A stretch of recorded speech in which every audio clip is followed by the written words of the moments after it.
Assalamualaikum warahmatollahi wabarakatuh. Kami dari kelompok 1 mata kuliah Fonologi Bahasa Indonesia akan mempresentasikan materi uraian fonemik dan suku kata. Langsung saja kita simak videonya. Uraian fonem. Menurut tingkat kehalusan dalam realisasi kebahasaan yang ingin diperolehnya disebut transkripsi. Dalam ilmu bahasa, fonem itu ditulis antara dua garis miring atau seperti contoh. Jadi, dalam bahasa Indonesia, fonem P dan fonem B adalah dua fonem karena kedua bunyi itu membedakan bentuk dan arti. Misalnya, pola dan bola. Fonem dalam bahasa dapat mempunyai beberapa lafal yang bergantung pada tempatnya dalam kata atau suku kata. Fonem P dalam bahasa Indonesia, misalnya dapat mempunyai dua macam lafal. Bila berada pada awal kata atau suku kata, fonem itu dilafalkan secara lepas. Bila berada pada akhir kata, fonem P tidak diucapkan secara lepas. Bahasa Indonesia mempunyai 28 buah satuan bunyi yang terkecil pembeda makna, yang biasa disebut dengan istilah fonem, yang terdiri dari A. 6 buah fonem vokal, yaitu A, I, U, E, dan O, dan B. 22 buah fonem konsonan, yaitu B, P, T, D, G, K, S, dan lain-lain. Kesatuan-kesatuan fonem itu akan saling mempengaruhi sehingga ada kemungkinan ucapan suatu fonem berbeda dari satu posisi dan dibandingkan dengan posisi lain.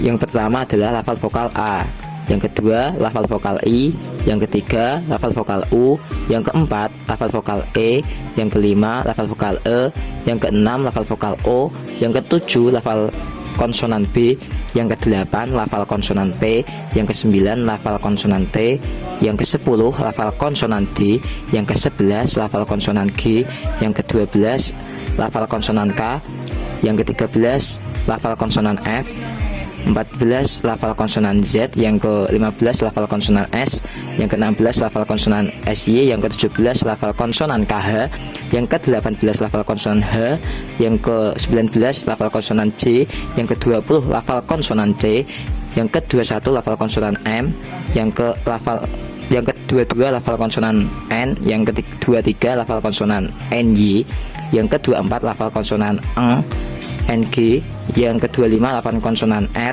yang ke-26 lafal konsonan I, yang ke-27 lafal konsonan W, yang ke-28 lafal konsonan Y. Masing-masing lafal vokal dan konsonan tersebut memiliki cara pelafalan yang berbeda-beda. Seperti lafal vokal O dilafalkan dengan cara menarik lidah jauh ke belakang dan ke tengah, disertai dengan menghembuskan udara keluar, sedangkan bentuk mulut dibundarkan. Dan lafal konsonan B dilafalkan dengan cara mula-mula mengantupkan kedua belah bibir rapat-rapat, lalu udara dari dalam diletupkan dengan tiba-tiba sehingga kedua buah bibir itu terlepas. Cara menguraikan fonem-fonem bahasa. Dikatakan sebuah cara karena memang ada beberapa macam cara. Akan tetapi, yang cara paling mudah adalah sebagai berikut. Pertama, catatlah bunyi-bunyi yang secara fonetis sama atau mirip. Kedua, catatlah bunyi-bunyi yang selebihnya. Ketiga, dengan dasar kontras. Karena lingkungan yang sama atau yang mirip itu sebagai fonem-fonem yang berlainan. Keempat, dengan dasar lingkungan yang komplementer, anggaplah bunyi-bunyi yang fonetis mirip itu sebagai fonem yang sama. Kelima, anggaplah semua bunyi-bunyi yang terdapat pada hal kedua sebagai fonem-fonem tersendiri. Keenam, untuk bunyi-bunyi prosodi, diberlakukan cara yang sama untuk menguraikannya. Vokal merupakan suara yang dihasilkan dalam rongga yang dibentuk oleh bagian atas saluran pernafasan. Konsonan adalah bunyi yang kurang dapat ditangkap tanpa dukungan vokal pendahuluan yang sesudahnya. Suku kata adalah bagian dari kata yang diucapkan satu hembusan napas dan umumnya terdiri atas beberapa fonem. Suku kata dalam bahasa Indonesia selalu memiliki vokal yang menjadi puncak suku kata. Puncak itu dapat didahului dan diikuti oleh satu konsonan atau lebih. Meskipun dapat terjadi bahwa suku kata hanya terjadi atas satu vokal atau satu vokal dengan satu konsonan. Contoh suku kata yaitu ambil, menjadi am dan bil. Suku kata yang berakhir dengan vokal dalam kurung k, v, disebut suku buka. Suku kata yang berakhir pada konsonan dalam kurung k, vk, disebut suku tertutup. Kata dalam berbahasa Indonesia terdiri atas satu suku kata atau lebih. Misalnya, ban, bantu, membantu, memperbantukan. Betapapun panjangnya suatu kata, wujud suku yang membentuknya mempunyai struktur dan kaidah pembentukan yang sederhana. Suku kata dalam bahasa Indonesia dapat terdiri atas 1. Vokal 2. Vokal dan 1 konsonan 3. 1 konsonan dan 1 vokal 4. 1 konsonan, 1 vokal, dan 1 konsonan 5. 2 konsonan dan 1 vokal 6. 2 konsonan, 1 vokal, dan 1 konsonan 7.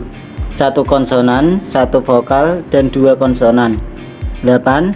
3 konsonan dan 1 vokal 9. 3 konsonan, 1 vokal, dan 1 konsonan 10. 2 konsonan, 1 vokal, dan 2 konsonan 11. 1 konsonan, 1 vokal, dan 3 konsonan.